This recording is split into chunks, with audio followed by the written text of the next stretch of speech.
Good afternoon to everyone. It is a pleasure to welcome you to this side event. ¿Se oye? Yes? Partnerships for an Ecological and Fair Transition, the AECID Experience, an event organized by the Spanish Agency of International Cooperation. Please put your headphones, thank you. The event aims to reflect on the progress achieved in the fight against climate change from different strategic approaches. A gender transformative agenda on climate change adaptation and mitigation, climate resilience through universal social protection, or establishing a social dialogue and enabling environment for companies as a key element for a just transition. And we want to have that strategic approach in certain focus areas, on energy transition and efficiency, on circular economy, on nature-based solutions, on disaster risk reduction, and on water and sanitation management, among others. We will do so through a keynote address and a table where experiences will be shared in the field of a fair and ecological transition. But before passing to the table, allow me to share with you that I'm from Valencia, where a properly established disaster risk reduction mechanism would have saved lives of many people. Many people that was struck 2 weeks ago by devastated floods, unprecedented devastated floods. We are in a climate emergency, but not only the people of Valencia. The world is in a climate emergency. And the climate emergency calls for a drastic shift in the way we are addressing and responding to climate change. It calls for an ecological and fair transition. As simple as that. We need it for the people, and we need it for the planet. And to get deeper into the subject, we have the pleasure to have with us an excellent speaker and a deep ecological and fair transition believer and promoter, a man who walks the talk and has more than double the budget of the AECID since his arrival in this area. The director of the Spanish Agency for International Cooperation and Development, Mr. Anton Leis. Dear director, the floor is yours.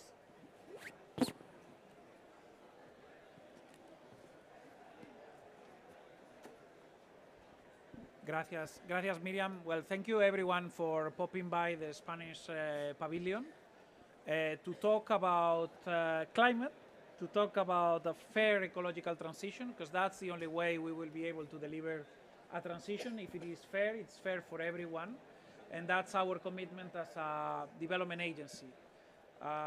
We do mitigation, and we work with our partner countries on mitigation, but we listen to our partner countries and understand that resilience, disaster risk preparedness, as unfortunately we've been reminded, and Miriam was alluding to that, even in Valencia, that we are in this together and that we need to not only mitigate the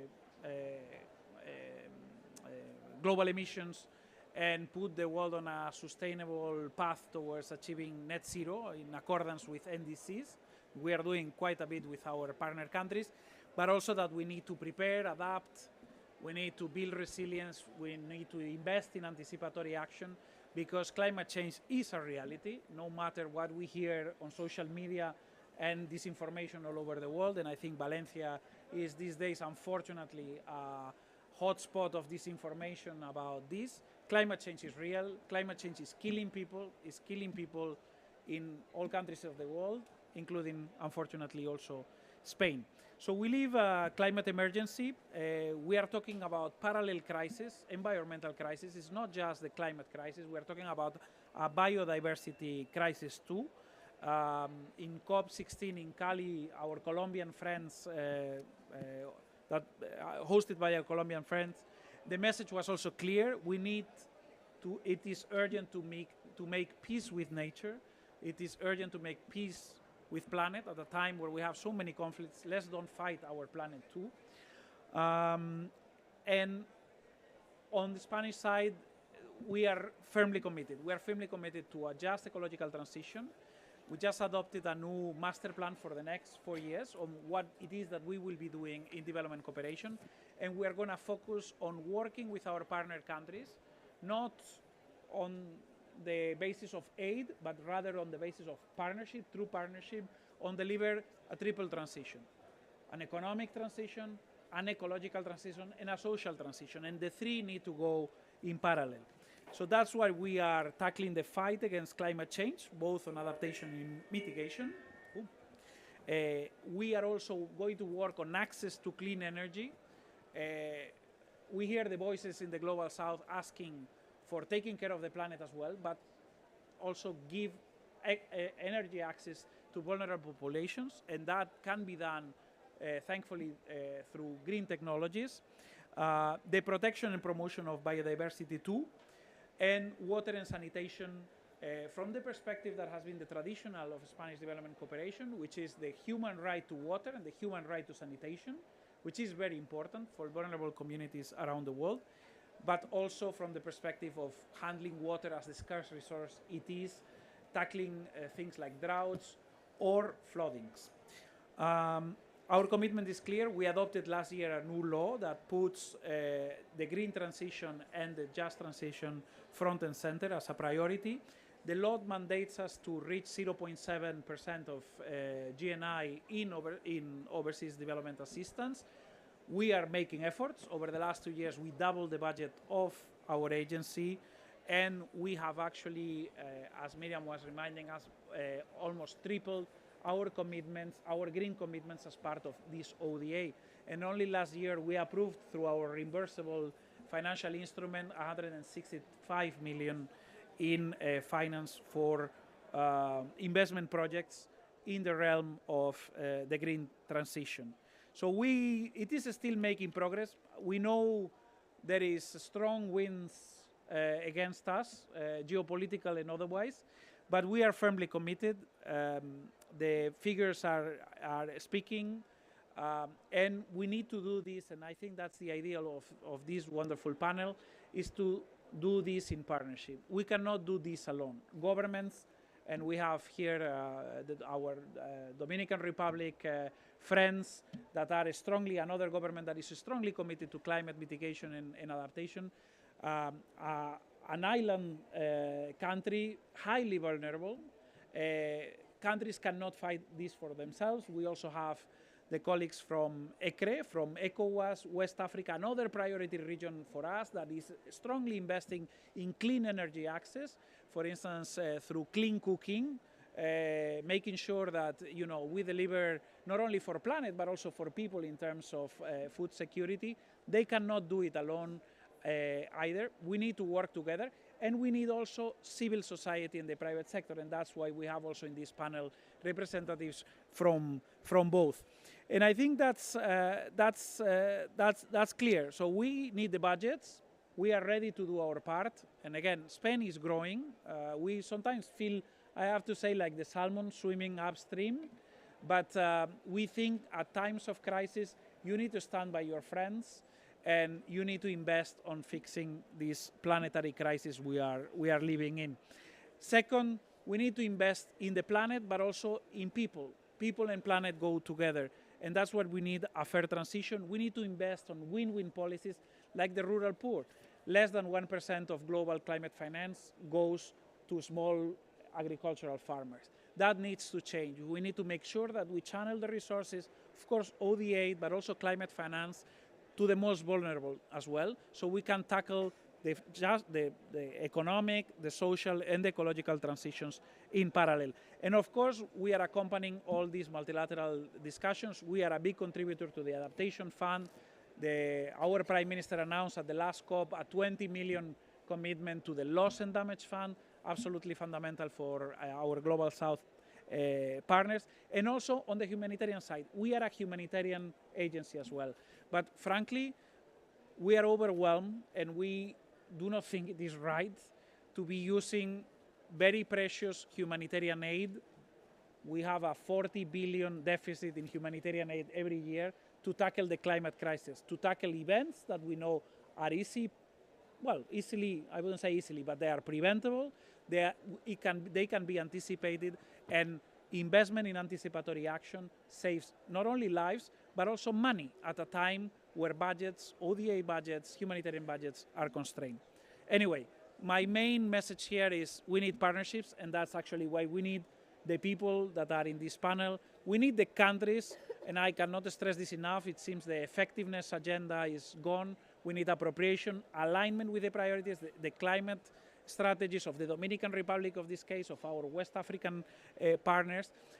But we need also the civil society, a very important role they play in our home country in channeling the solidarity of Spanish people towards these causes, but also in those countries as well in making sure that aid or these partnerships are actually effective. And of course, fundamental also the private sector. The deficit is enormous. We are talking about 4 trillion a year, the SDG funding gap. We are not going to do this alone, development agencies and governments. We really need the private sector.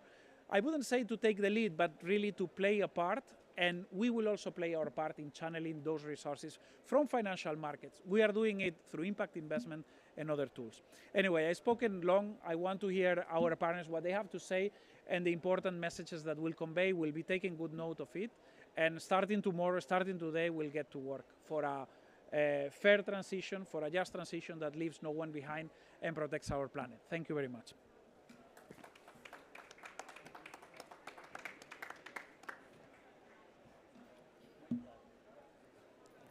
Thank you, Director, for this inspirational message. As you have already set the tone for the table, with no further delay, I'm going to introduce to you all the partners that are going to speak today. I'm going to start with Monica Madueke. She's a sustainable energy specialist with rich experience in renewable energy, energy efficiency, and gender mainstreaming. She works at ECOWAS Center for Renewable Energy and Energy Efficiency. Ms. Madueke, the floor is yours.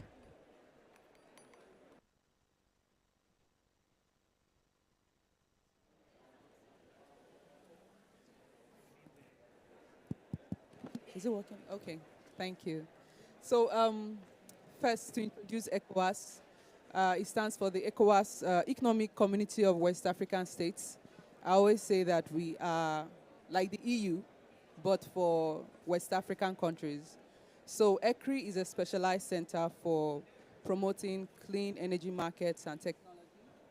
And Spain is a founding member of ECRI. Spain has been working with ECRI since the conception of ECRI in 2009 up to date. Just a little bit about what ECRI does. We develop regional policies for the member states to adopt and make into national policies or national instruments. So when it comes to shaping renewable energy markets or energy efficiency markets, ECRI is the responsible agency. And we were signed into what we are today through a regulation from the ECOWAS member states in 2008. And this happened as a result of the high prices of oil. If you can remember, during that period from 2007, 2008, just before the financial crisis, oil prices were very high. And for some of the member states, about 40% of imports were for oil. So we're spending a very large portion of income that is very scarce just to procure oil, energy supplies. So the member states came together and decided that we had to look inwards. We had to look at our renewable energy resources so that we can attain energy sufficiency and energy security. So with this in mind, we established ECRI, and I'm very happy to say again that Spain has been with us throughout this process. From 2009, we were able to start working on a regional policy, and by 2011, we had a regional policy that will see that new renewables, I'm talking about solar and wind, play a significant role in our energy mix. By 2013, this regional policy was adopted by the ECOWAS heads of states. These are the presidents of the 15 member states. So just for some context, this includes Nigeria, Sierra Leone, Liberia, all the way to Cape Verde, where we are based.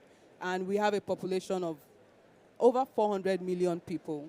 So for us, the energy transition is an economic need, and also an environmental need, because we cannot be spending scarce developmental resources on just procuring oil. So having developed the policy, regional policy, ECRI has been very much active in supporting member states to attract investment. I'm very happy to hear from Anton on the need of private sector investment, because the government cannot do this alone. ODA cannot do this alone, and public funds generally cannot do this alone. So we've seen very good examples of how the private sector has come in to also help implementation of renewable energy projects. For example, we have the 158 megawatt solar wind farm in Senegal.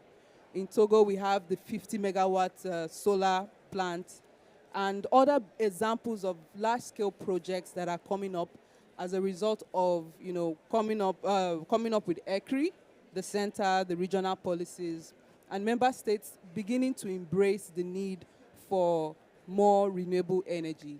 And just as he said, it's not just about the ecological needs, it's also about the humanitarian aspect. So ECRI is very focused on gender, mainstreaming, and women's economic empowerment. When we started looking at having gender as a standalone initiative in 2013, we presented this at the board. Of course, ICID is on the board, the executive board of ECRI, and it was well received. So with the support of the financial and technical support from ICID, we came up with the ECOWAS policy for gender mainstreaming in energy access, which aims to ensure that both women and men have access to opportunities and resources to address the energy challenges in West Africa. And Miriam, you talked about circular economy. I know this is also a theme at this year's COP. And we have a project like that currently being funded by Spain and Austria and other partners. ECRI is looking at agricultural sectors, fishery and livestock, and how to convert the wastes into economic generating opportunities. So we've been doing quite a lot of amazing work, and we've been seeing the results in the member states. There's still much work to be done, because currently just about 42% of our population that have access to electricity. So we have a lot of work to do, and we are definitely grateful for our partners like Spain, and we're looking to get more involvement of the private sector, because the private sector will really need to come in and drive a lot of the transformation, economic transformation we're looking at seeing. Thank you.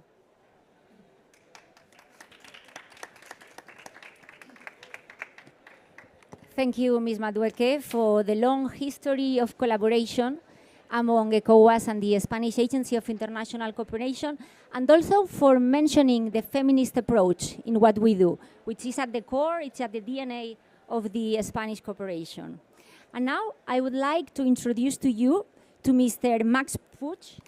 He's a sociologist, a lawyer, a university professor, and a politician. He was born in Puerto Plata in Dominican Republic.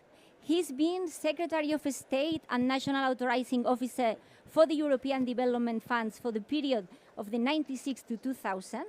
He's been also Minister of Environment and Natural Resources from 2004 to 2007, and Minister of Labor from 2008 to 2011. Currently, he is the Executive Vice President of the National Council for Climate Change and Clean Development Mechanism at the Dominican Republic. It's a pleasure to have you with us. So the floor is yours.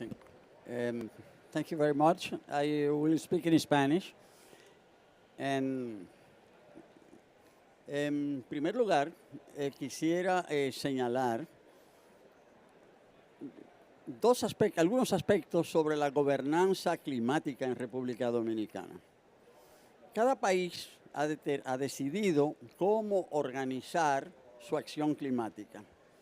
En República Dominicana, esta responsabilidad ha sido depositada en un consejo. El presidente de ese consejo es el propio presidente de la República, con lo que República Dominicana está enviando un mensaje. Las políticas climáticas son del mayor interés para el Estado dominicano. En ese consejo están integrados muchos ministerios. el secretario del Consejo es el ministro de Medio Ambiente y Recursos Naturales.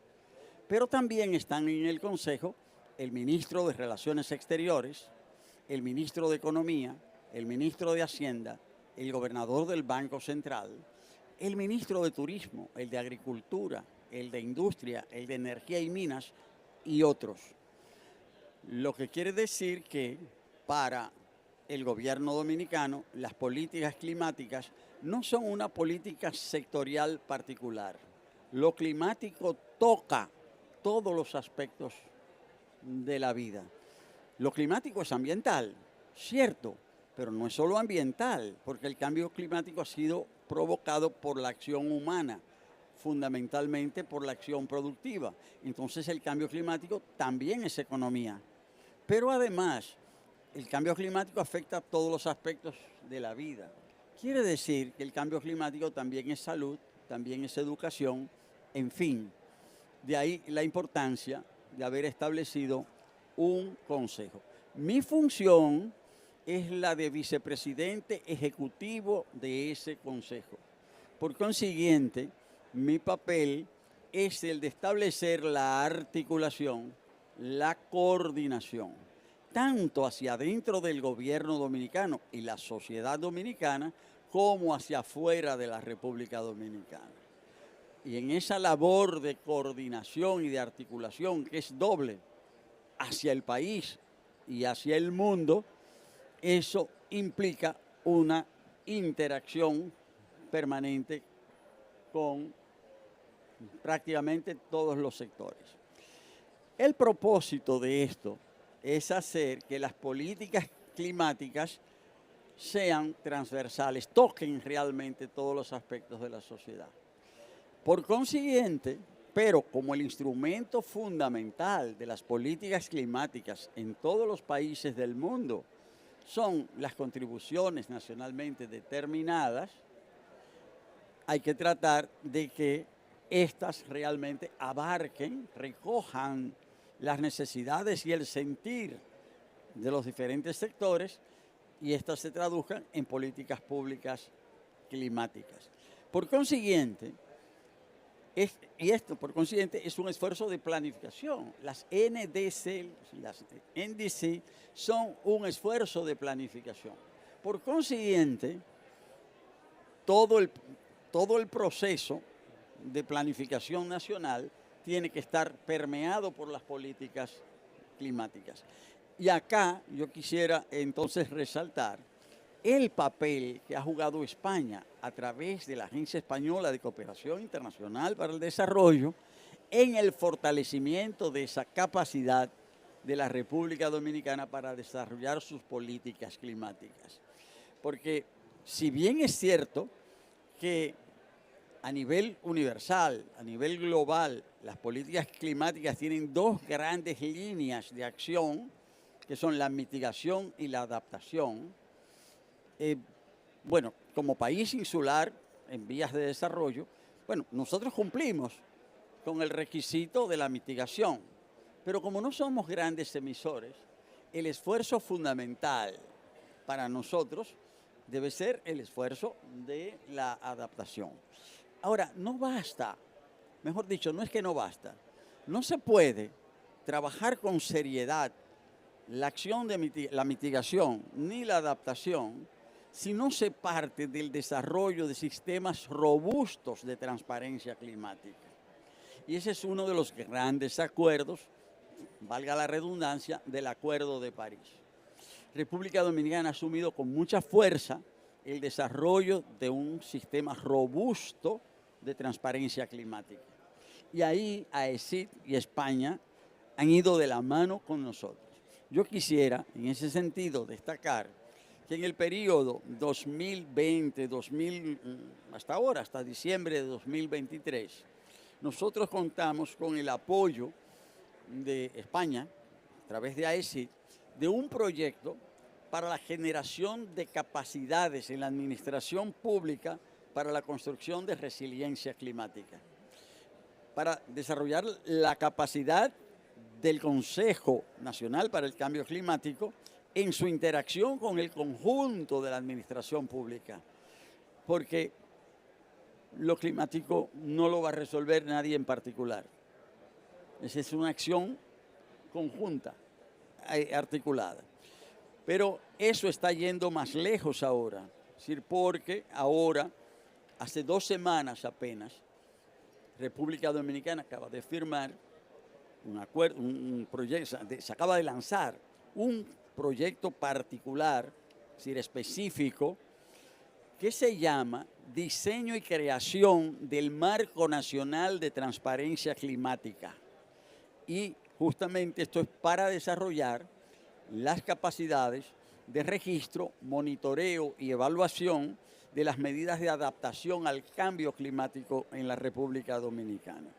Esto nos va a permitir entonces desarrollar un sistema de transparencia climática mucho más robusto, que esté alineado con las líneas generales de desarrollo de la República Dominicana, pero también con nuestros compromisos internacionales.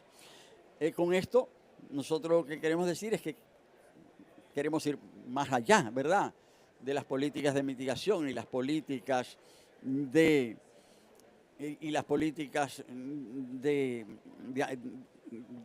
adaptación, sino que al nosotros fortalecer toda el área de transparencia climática, nosotros vamos a disponer de mayores y mejores informaciones para poder trabajar a fondo una transición ecológica que necesariamente debe ser justa, inclusiva y equitativa.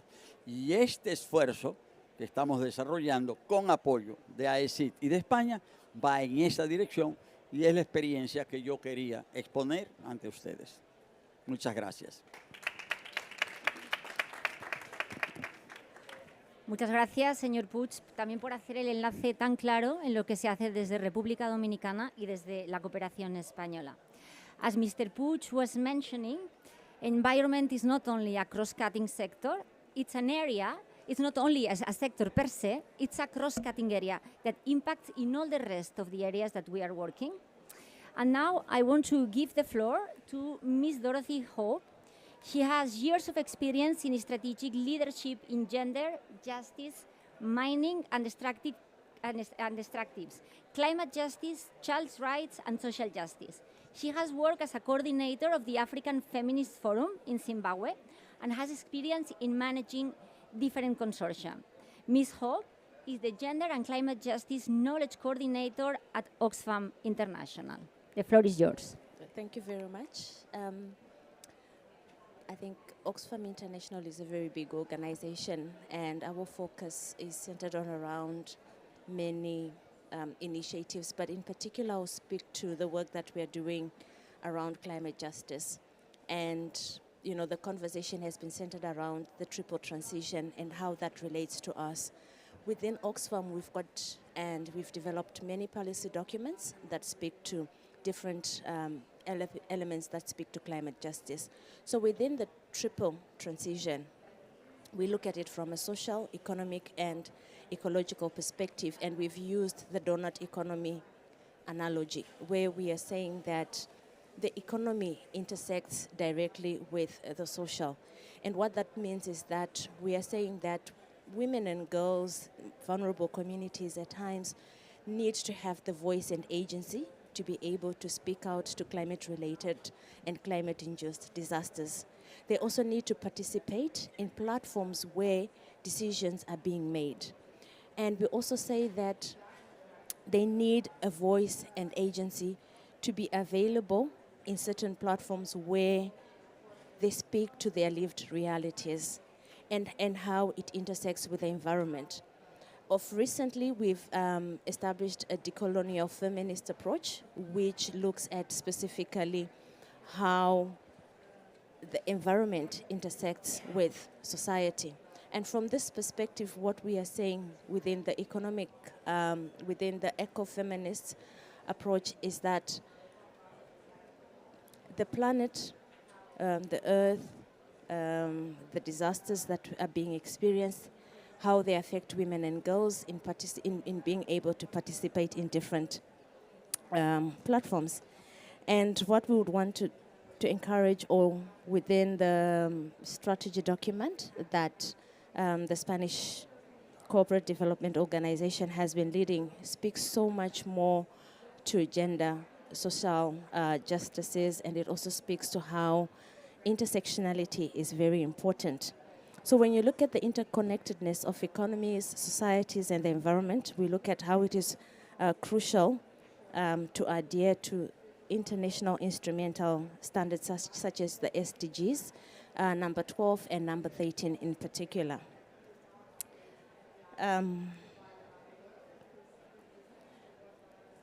We look at different principles within Oxfam, which look at recognition of justice, where we're saying this ensures that the rights and concerns of injustice experienced by affected and marginalized economies are pushed forward.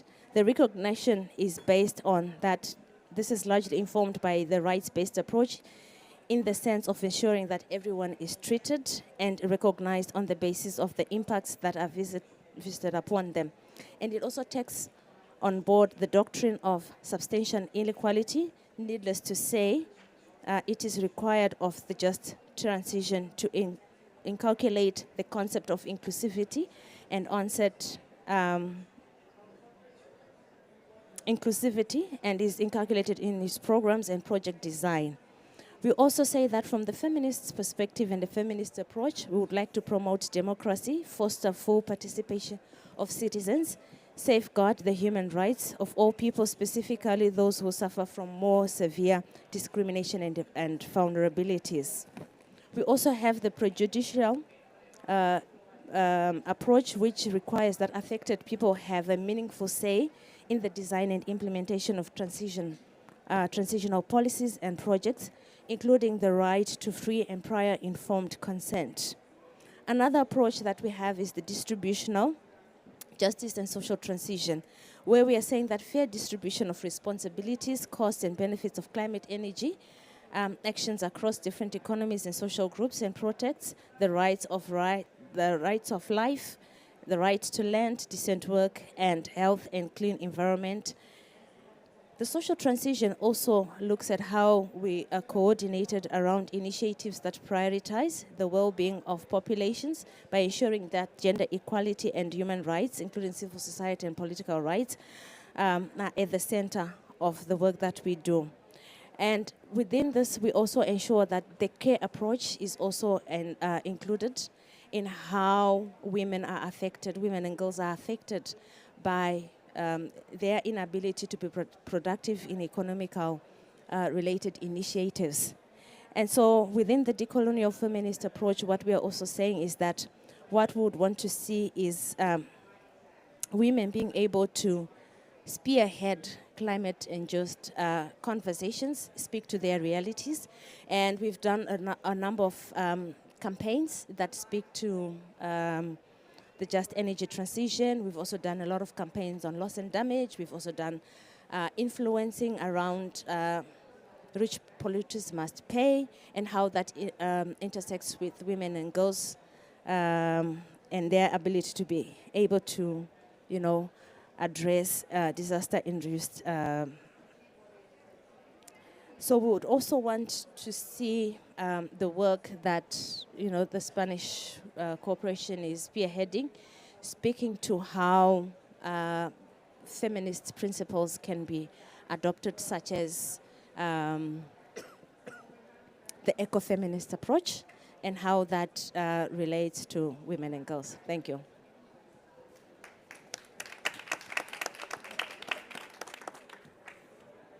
Thank you, Ms. Hope, for explaining this feminist transformative agenda, and also the ecofeminism approach, which is also a care approach in itself, and for explaining so well the differences of climate change, how it impacts on women and girls. And now I have the pleasure to introduce you to Gonzalo Saiz de Miera. He holds a PhD in Applied Environmental Economics by the Universidad Autónoma de Madrid.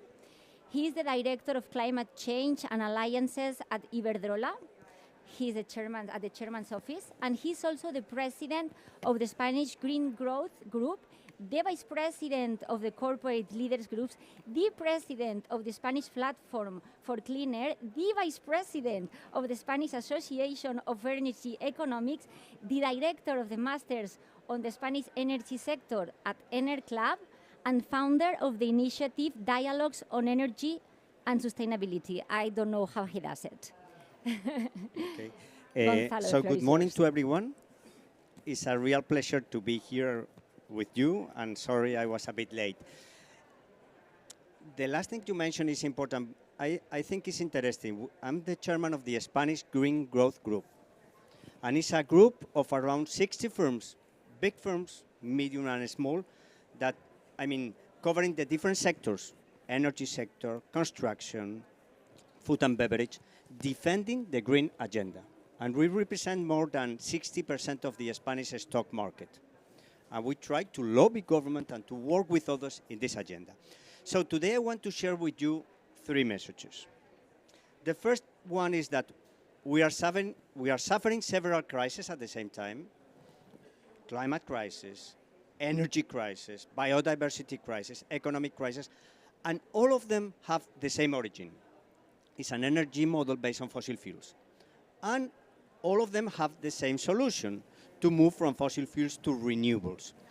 And we are convinced that this transition will be positive to the environment, not just climate change, but also biodiversity, water, but it will also be good for the economy in terms of jobs, industry, and so on. Second message, however, this ecological transition or this energy transition must be done in a way that is not only positive to climate, is not only positive to the economy, but needs to be positive to local communities and biodiversity. And firms, we are understanding that this is a key element, because if we don't do that in this way, we won't get the social license needed to accelerate this energy transition. So I just want to mention a program we have in Iberdrola that is Convive. Convive means living together. So it's renewables living together with local communities and with biodiversity. That is the other crisis. So we are working with environmental NGOs, we are working with local governments, with regional governments, with social NGOs, trying to work to co-create solutions that allows local communities to benefit from this transition. Local communities that can have a cheaper energy bill, for instance, or can have more jobs and better jobs. So we are working a lot on that. This is mainly in Spain, but we are a multinational firms, and we want to spread this initiative to other countries, especially to Latin America, because we think this is one of the key factors to accelerate this ecological transition. And the third and last message is about the importance of alliances. I mean, the challenges we are facing are so huge that no one can do it alone. Nor firms, nor governments, nor NGOs. We have to work together. But to work in alliances is not easy. So I think it's because to work with NGOs, firms, is not easy. So, but once you develop a common vision and develop trust, alliances can be really transformative, can produce systemic change and replicable changes. So my view is that we should invest more time and more resources in meeting in person together to build trust, to develop these alliances. And just an example of an alliances we are working on is trying to work with other business associations in Latin America to create a kind of Ibero-American network of firms supporting this agenda.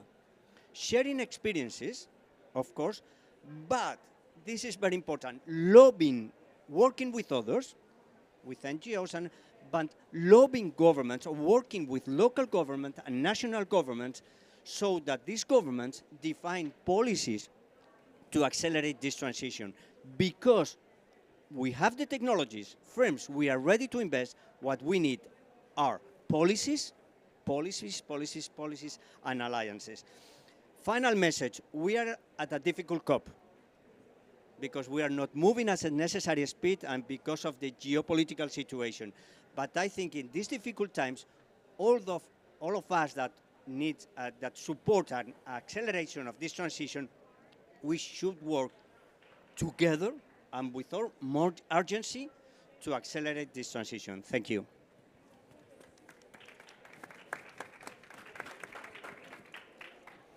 Thank you, Gonzalo, for this excellent presentation. And now we have 10 minutes. I'm going to pass the floor to you, to the public, in case anyone has any question.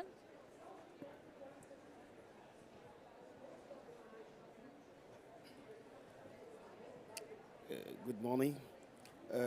My name is Samuel Kombate. I'm from Togo. I'm the community practices on DRR and adaptation climate change in Togo.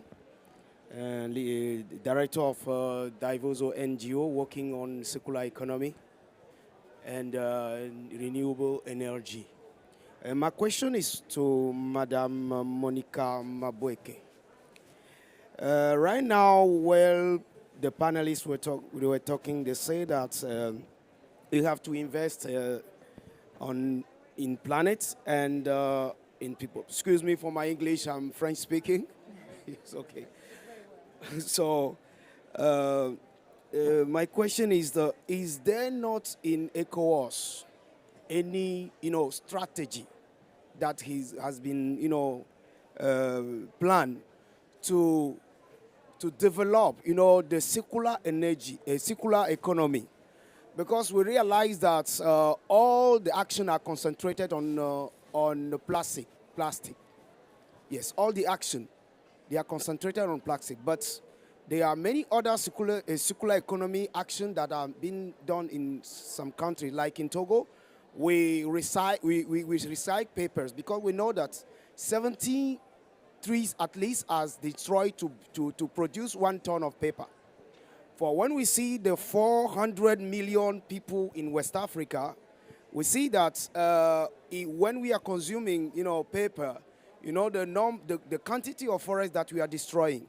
So we are thinking that some action must be made so that the recycling of papers that we are doing, for instance, in Togo, in target of recycling 36 million ton of papers, to produce finisher coffin. In Africa, we used to use most coffin used by, by people to bury people. So by doing so, we can touch our communities and reduce our impact on the forest. So is there not any, policy in ECOWAS that sustains such action so that we can spread it in West Africa and all over the Africa? My second question is to Mr. Gonzalo. Is about the strategy of spreading of your company, your group.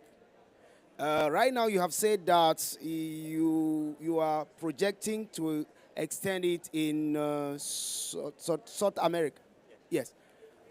Have you already tested Africa also? Because such problems are there. If so, what are the things that you have as conclusion? Thank you. Thank you. There is one more question behind. Yeah, go ahead. Okay, thank you. My name is Kojo. I'm come from Niger, and I'm the program manager of Action of Development of Sahel. We work in diverse domains like water, energy, and humanitarians or so on. My questions was directed to the director of ECD. While ecological is practiced locally by many farmers and can be provide a relevant response to challenge of climate change. How your organization facilitate the agroecological transition or ecological transition for civil societies in West Africa? Is my first question. The second one is to him again, because we are learning about the experiences of EAICD. What are the perspectives for supporting civil societies? Because like you are talking today, we know Mrs. Gonzalo said we must work together, civil societies, private sector, government, or so on, to overcome these challenges. What are the prospects of supporting civil societies in deploying ecological transition based on their experience of EICD? And thank you for Ms. Gonzalo that said, if you want to do something, we must start locally, and the initiative we start locally to overcome internationally. Thank you. Thank you. There's one more question there, yeah, and then another one here, and we will go to the answers. Hello, Irene, youth delegate from the Spanish delegation. I just had a quick question for Gonzalo. Can you hear me? Yeah?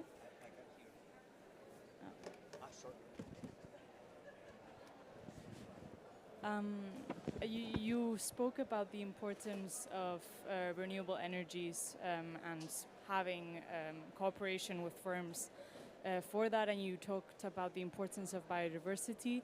I was wondering if you could go into detail and talk a little bit about the impact of mining and the implications that having economic growth and increasing resources, what that would mean if we have increasing renewable energies in terms of mining. And you mentioned collaboration with Latin America. I don't know if you've had any conversations about the implications that would have with like lithium.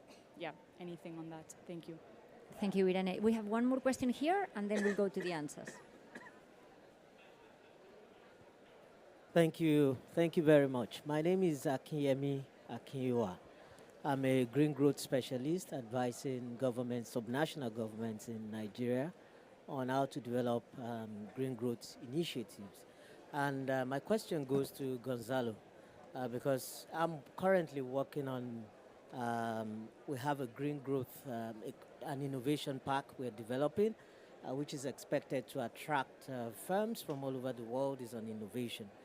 And I particularly was interested in how you work and curate policies between big firms and small firms. I want to know what kind of challenges you face in coming up with policies and recommendations that kind of, works for different firms regardless of their sizes. Because, some of these policies or some of these recommendations, if you push some of them, it could work for the big firms and it could be to the detriment of the smaller firms. So how you find that common ground and build that coalition and alliance across firms of different sizes and make recommendations. I'd really like to learn from that.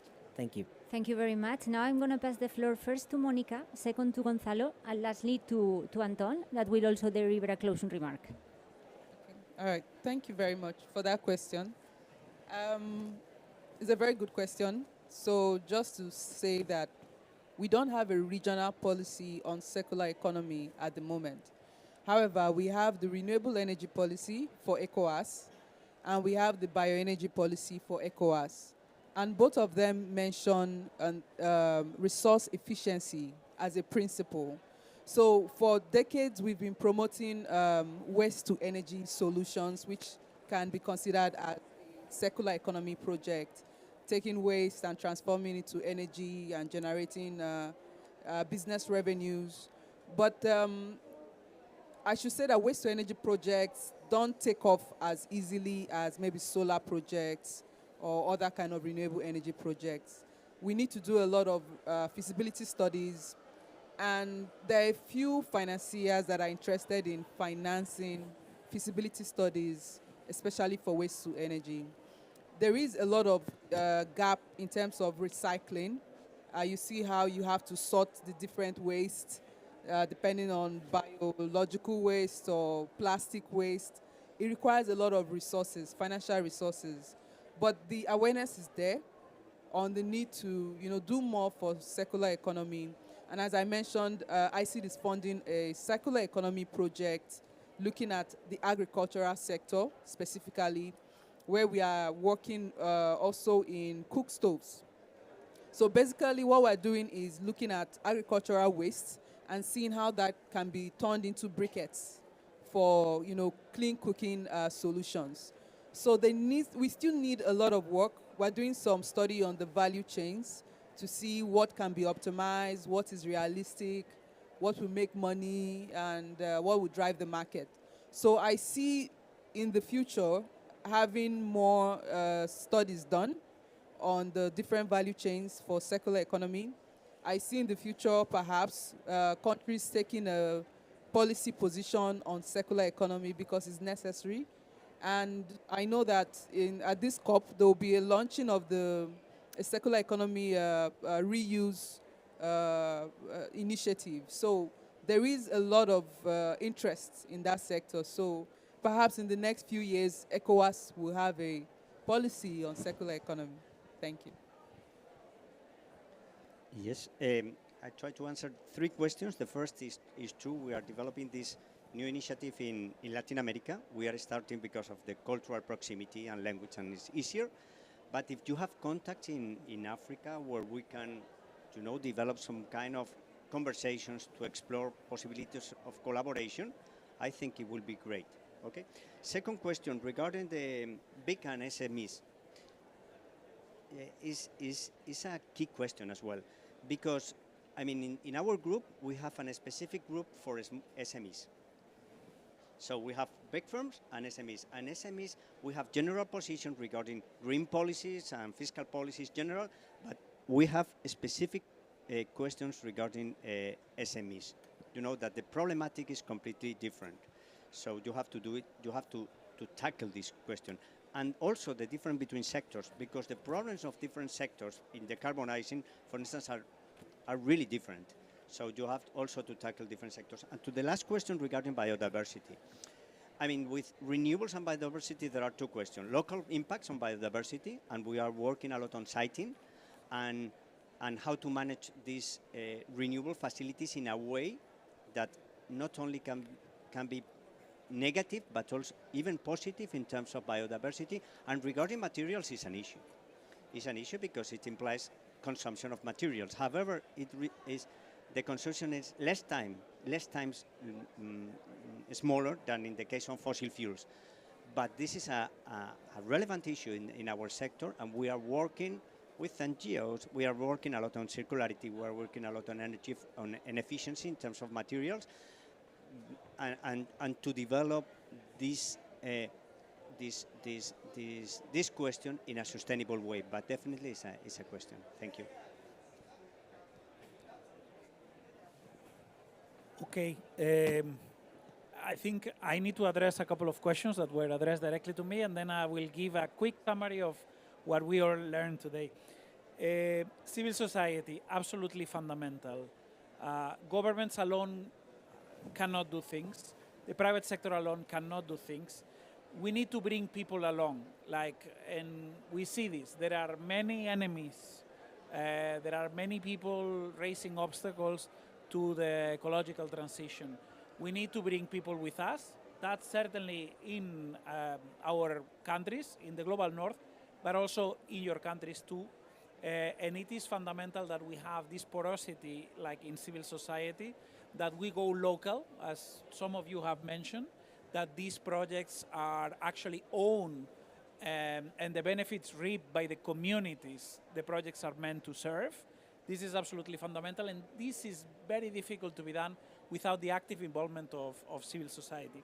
and the agroecological transition in West Africa. That's fundamental. If you look at the standard West African country where we work, like Niger, Mali, Senegal, Mauritania, you will find that one of the three sectors, there are two sectors and quite represented here. One is gender equality, like men and women empowerment, women and girls empowerment. And the other one is this one, is the connection between climate, sustainable agriculture, and food security. This is absolutely fundamental. Today we were talking to ECOWAS, the ECOWAS commissioner, about also the nexus between water, clean energy, and food.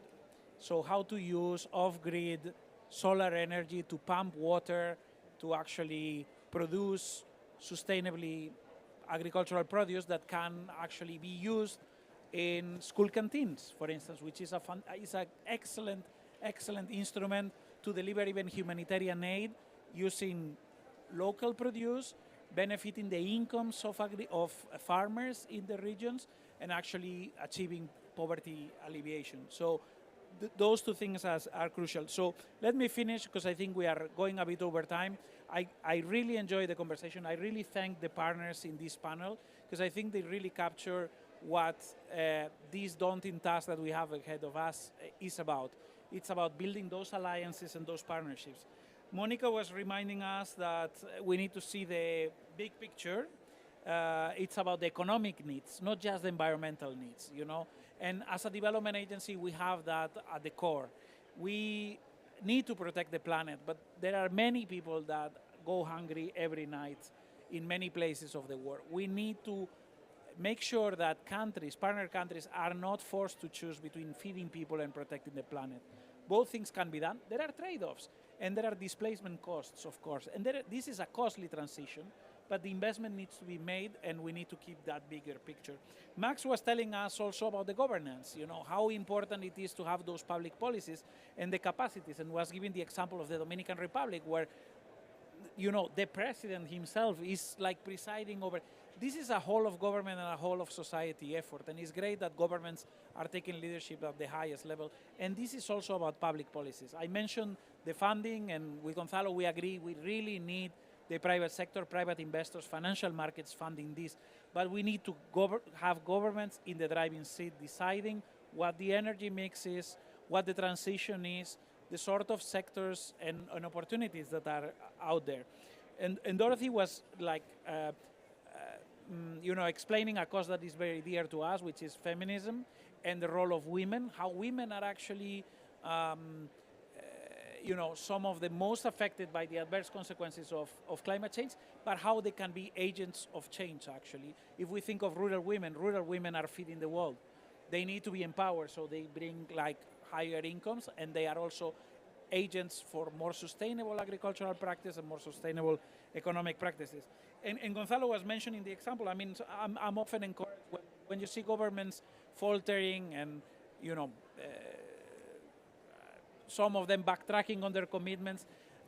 I want to think that this train has already started, and it is piloted by the private sector.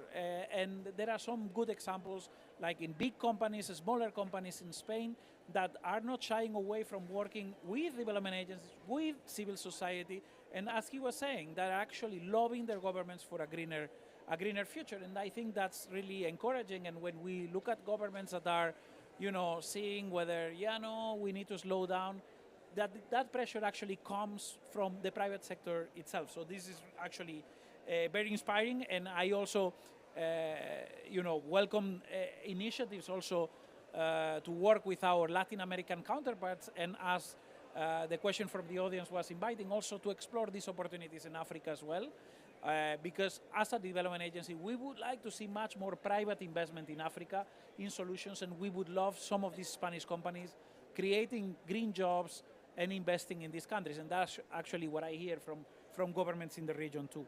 So, last word, partnerships. We cannot do this together. I was inspired by the, you know, average age in this audience. Youth are fired up. It is for all of us, governments, organizations, civil society, to really live up to this challenge. and deliver for people and planet. Thank you very much. Thank you, everyone. Muchas gracias. Thank you to the Biodiversity Foundation and to the Spanish Pavilion.